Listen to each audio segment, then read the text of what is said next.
on est au collectif Alpha de Saint-Gilles. Et en fait, ici, il y a le centre de documentation. Donc là, c'est le lieu incontournable pour tous les formateurs en alphabétisation.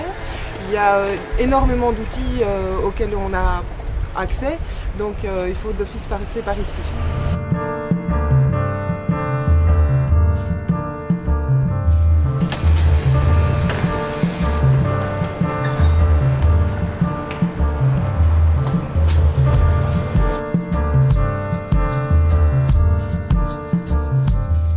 Je m'appelle Jérémy.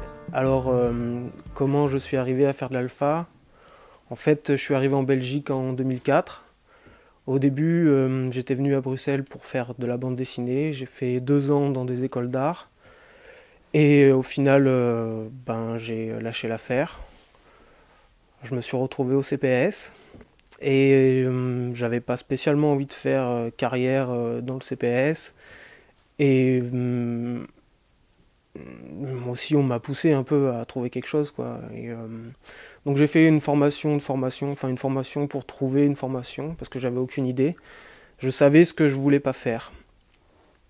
Et en fait, c'est comme ça que je suis arrivé en alpha. Par élimination, et je suis arrivé à cette formation. Sans vraiment savoir ce que c'était. Sans connaître... la seule vision que j'avais de la lecture et de l'écriture, c'est comment moi j'avais appris à lire, quoi. J'avais appris à lire avec mon père, avec la méthode Bocher, vraiment la bonne vieille méthode syllabique, B, A, BA. Et moi j'avais une vision un peu comme ça de l'apprentissage de lecture, pour moi c'était ça. Et en arrivant à l'IRG, j'ai compris que c'était différent. Je m'appelle Joëlle et je fais partie des plus anciennes dans la formation, c'est-à-dire que j'ai déjà travaillé auparavant comme institutrice en primaire. Et j'ai quand même fait cette formation parce que je me suis retrouvée confrontée à une personne analphabète et je me suis rendu compte qu'au niveau des outils, au niveau de l'approche de cette personne, c'est tout à fait différent. La relation est tout à fait différente. Il ne faut pas oublier qu'un adulte analphabète sait plein de choses. Et il a des stratégies différentes. Et donc il faut choisir des pédagogies plus adaptées à ce public-là, comme les pédagogies actives, les pédagogies émancipatrices.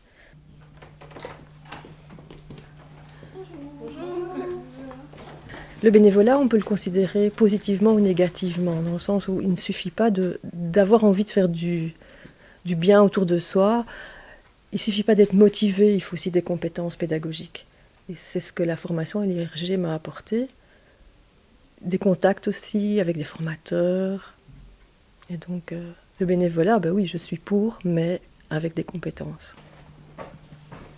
Voilà, je m'appelle Nathalie. En fait, je suis monitrice d'auto-école.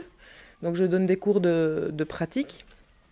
Je suis tombée dans l'alpha un petit peu par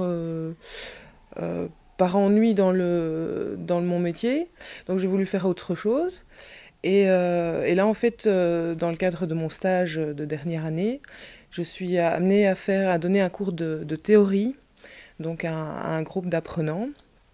Et c'est très difficile, je me rends compte de l'épreuve que c'est, mais c'est très très enrichissant aussi. Et la formation me permet véritablement avec les outils qu'on m'offre à l'IRG, de pouvoir, je pense, apporter quelque chose à mon groupe d'apprenants. C'est vrai que c'est un petit peu difficile au départ quand on entre dans un groupe d'apprenants qui a quand même parfois plus de 20 ou 30 ans de plus que vous.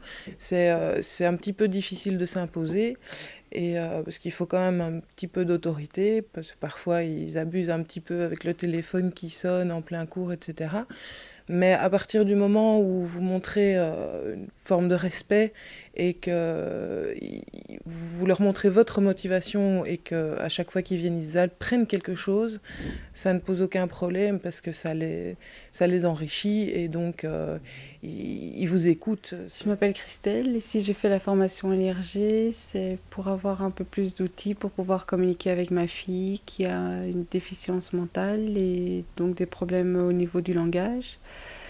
Et j'ai découvert qu'au niveau de la formation en alphabétisation, on pouvait avoir des méthodes et des outils pour pouvoir communiquer Et on avait des cours en oral, en lecture et en écriture. Et j'ai appris énormément au niveau de la lecture et de l'écriture. J'aimerais bien développer l'alphabétisation un peu plus pour le public à déficience intellectuelle, pour voir surtout les intégrer parmi les personnes normales, on va dire.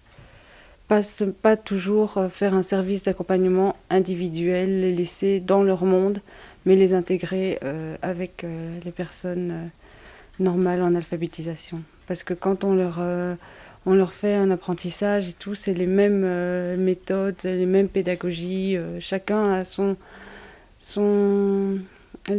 a ses besoins, a besoin de sa pédagogie, mais on a son temps d'apprentissage personnel. Mais voilà, on peut très bien les intégrer avec les autres, quoi. Ouais.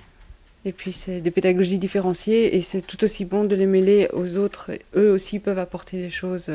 Donc quand j'ai fait des recherches pour mon stage, j'ai pu remarquer qu'au niveau de l'alphabétisation, il n'y avait pas grand-chose encore pour les personnes en déficience intellectuelle.